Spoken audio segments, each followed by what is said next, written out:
So today I'm going to show you how to use, this one's labeled Briggs and Stratton, but it says Treysit RPM. Anyway, what it is it's a RPM gauge. It uses no batteries, no anything. It just senses the vibration of the engine, and I'll show you more about that in a minute.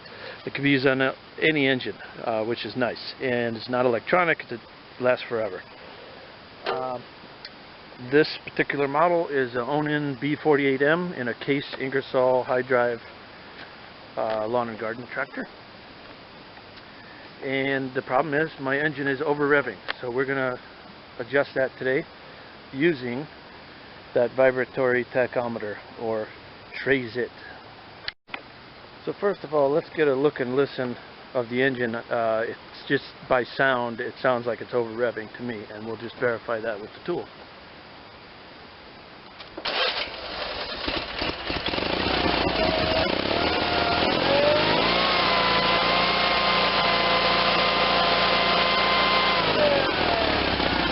To me, that sounds too fast. Like 3/4 throttle sounds about right to the ear, but the only way to know is to measure it. If anybody's interested in the specifics of this model, it's a B48M GA018. Now, most small engines, the maximum revs is 3,600. If you happen to have an implement of any kind, or a PTO on the back, or for many reasons they want them at a certain RPM.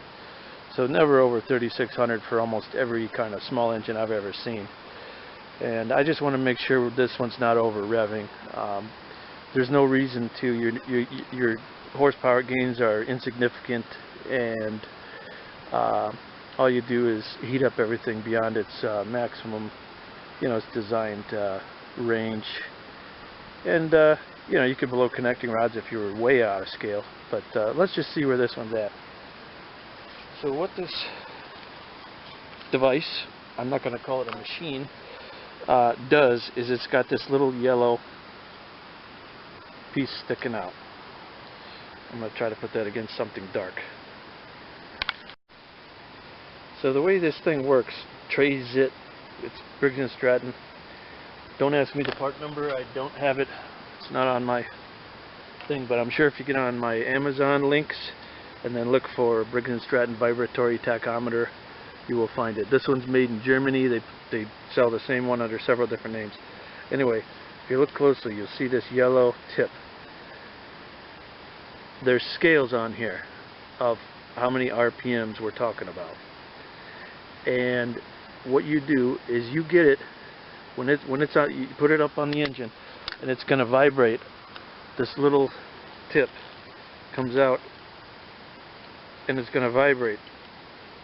And when it gets to its maximum width, that means it's syncing with the engine speed. So you'll reel this thing in,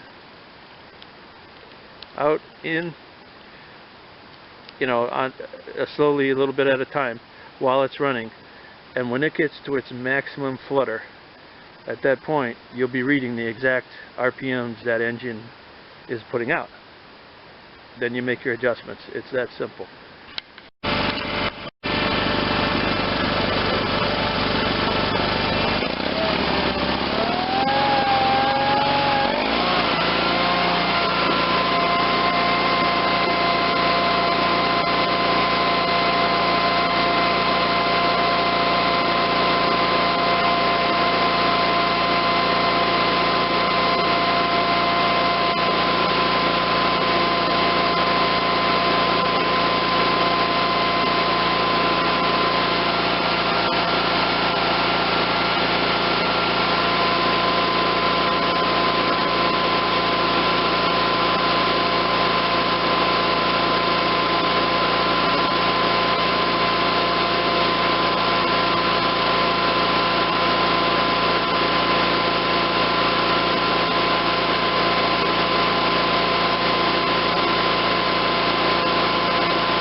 Okay, so this is a twin cylinder engine.